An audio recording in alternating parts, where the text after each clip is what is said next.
Good morning, everybody. We are working on Adolfo's Willys L head engine, and I had a few questions about the rear main seal.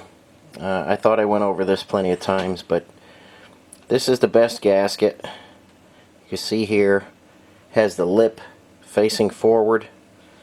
Hope you guys can see that okay. On any rear main seal you get, you're going to put the lip. You can see it there. The highest point is going forward toward the front of the engine. Now, the best seal is, as you guys know, there's plenty of people saying it's the greatest seal ever. And I have talked with the company, and they have admitted they made it the wrong size. And it does leak quite badly if you put it on a stock crank seal area. 2 inches, 310 is the factory crank. I have Adolfo's crank here, and let's uncover it and see what we got. Okay, 2335 on the seal area. It's welded and it's ground.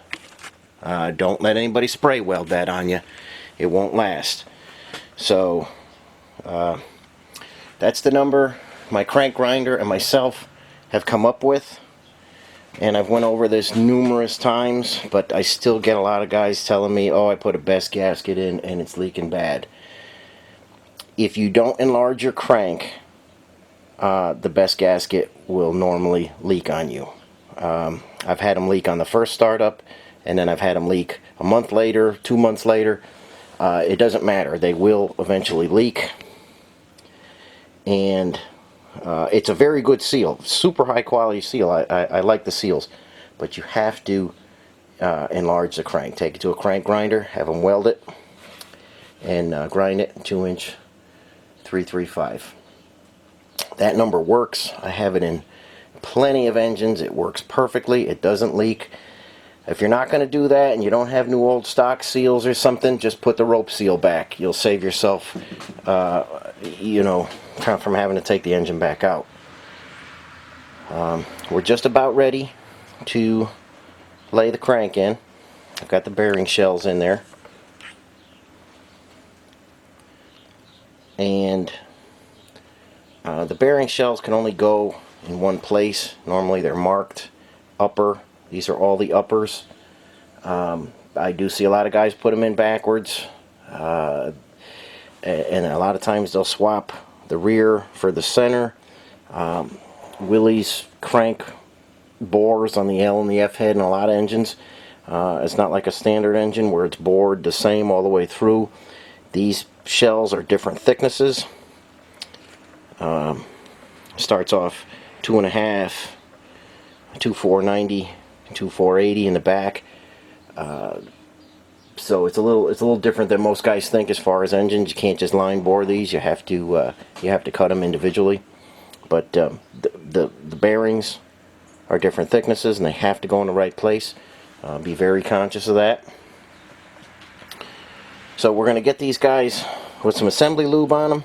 We're going to lightly lubricate our seal so it doesn't start up dry, and we'll get to setting that crankshaft in. Okay guys, got everything with assembly lube on it. I'm going to grab the crank.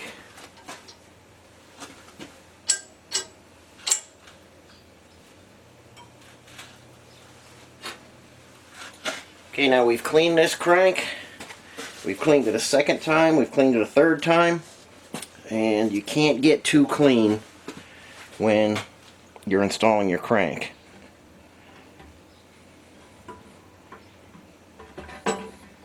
Lay it right in there gently. And all my clearances and everything have already been checked. Don't blindly put your crankshaft in there. Make sure you check everything, whether it's measurements, plastic gauge, whatever, but make sure you measure that. I'm going to put the seal in the rear bearing here. I'm going to put the caps on, and then we'll get to torquing them down. Okay guys, crank's in, and we're just going to get our bolts set in there. And don't put your bolts in dry.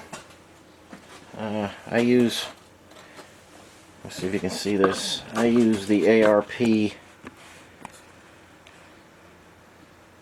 Ultra Torque as assembly lube. It's basically a moly lube, and it keeps you from having dry threads and losing your torque. So we put a little bit on the bolt, put a little bit under the washer, a little bit under the head.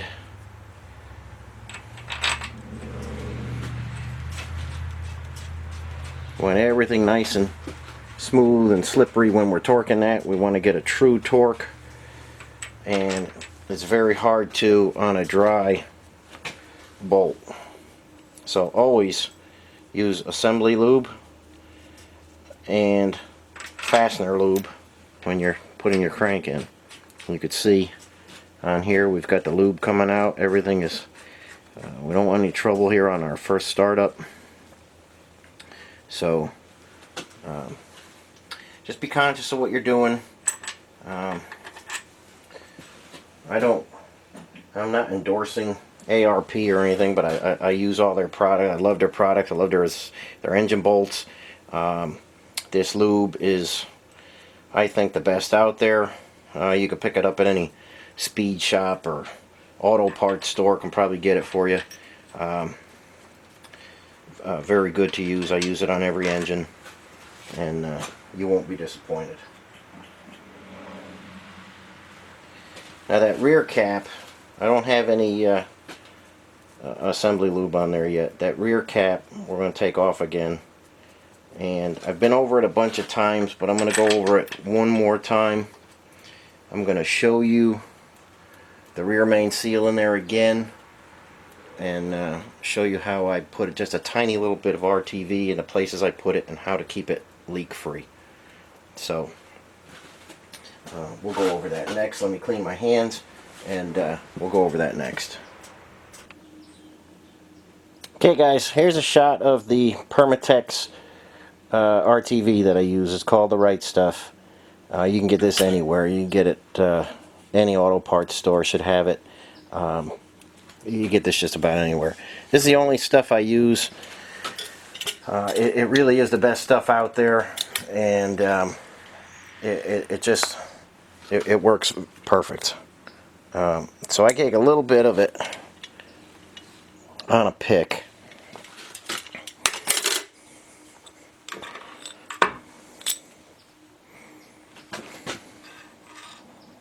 Okay, and just a tiny bit right on the very edge, right there.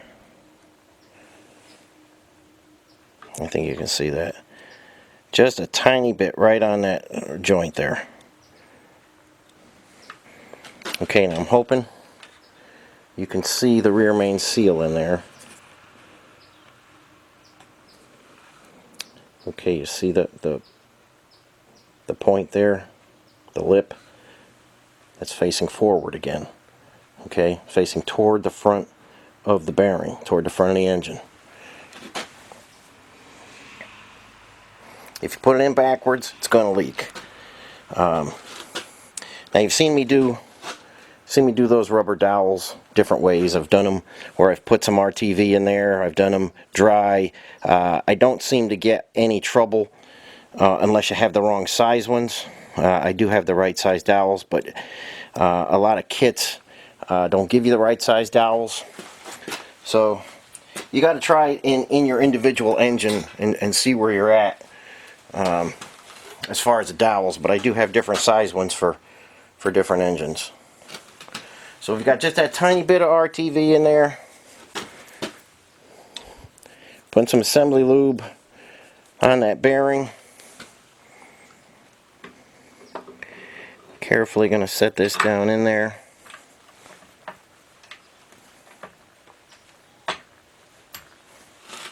And we'll get some moly lube on the bolts, and we'll torque everything down. So if you have the right size crank seal area, put that tiny little bit of RTV on there, put the right size dowels in there, put your rear main seal with the lip facing forward. you shouldn't have any troubles. These rear main seals have really been plaguing the L and the F heads, but just follow the steps and you won't have any trouble.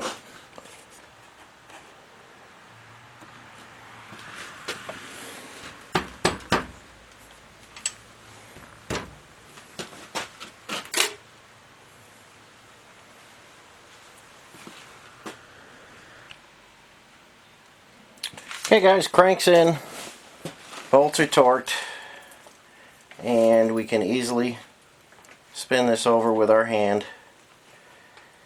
Like I say, I know we have the right clearance in there because everything was measured. Now what we need to do is set the end play. There's probably guys out there that do it differently than I do, but I'm taking the shims. There's two shims that were on this crank. We're going to start with those. Now on this, on Adolfo's original engine, that MB block he came in with, he was missing a lot of the stuff here. So basically, you got your shims, you got your main thrust plate there. Now what you do now is you put your crank gear on, and your pulley and all that. You basically dress this whole thing, and then check your end play.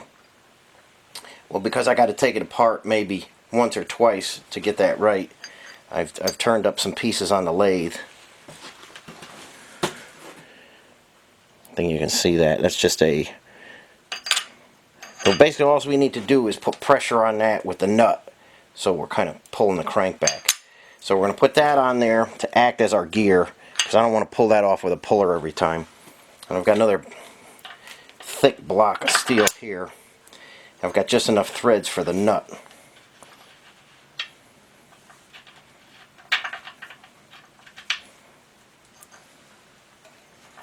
That nut's a little ugly.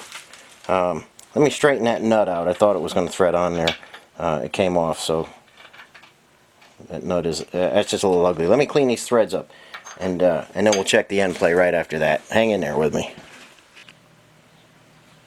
Okay guys, we're on our second attempt already. Those first two washers locked the crank up tight. So I think you can see that. I've got a couple, well, I've got the couple washers in there, and then I just made a brass one. I just punched those out. And I've got different size shim stock. And this is 5/1000s here. So we've got the two originals on there. I didn't even measure those, but we got the two originals on there, and I just cut another 5/1000s. And I can't find my steel pieces here. Nope, there they are. Okay, I'm putting that guy on first. That guy. Oops. I'll put that nut on.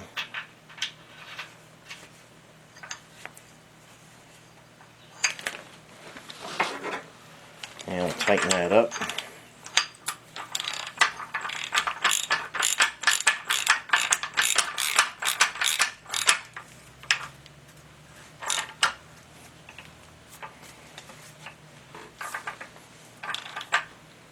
Well, this might be something. Let's torque this down a little bit.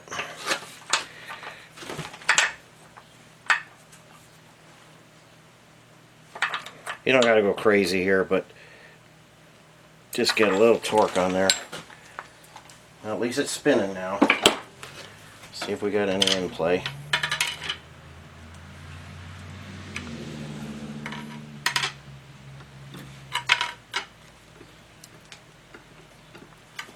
We've got just a smidge there. I'm going to get the indicator out and see what we got. We're shooting for the crank end play between 4/1000s and 6/1000s. We've probably got one or two here now. Let me get the indicator out and we'll see what we got. Okay guys, I'm gonna try and get you in on that indicator. We're all the way forward now, and then we're gonna go back and see what we got.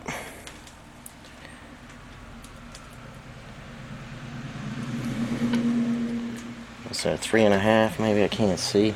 No, we got 4 there. We've got 4 on that, and that's within spec. That's all the way forward. That's all the way back. So we do have our end plate in spec now. It took an extra 5 thousandths to get us there. And get you back zoomed out of here.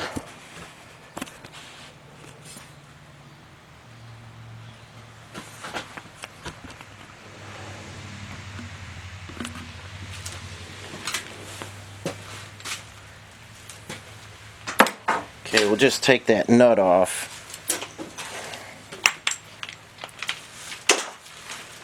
And I'll show you the ease that you can take the other parts off. Let's just get this out of here. Okay, and then these 2 guys just come right off, and you don't have to pull your gear off. It's just because I do a lot of engines, I use these 2 pieces here. You don't have to, but if you're off and you got to re-shim it, you got to pull your gear off. And not a big deal, but just in the essence of time, I use those 2 guys. Put the nut on, squeeze that like your gear would, and then you could check your end play easily. So if you do a bunch of engines, you might want to make up a couple tools. But if you're just doing your one engine, then no big deal. But our end play is set now, and we can continue on with the build.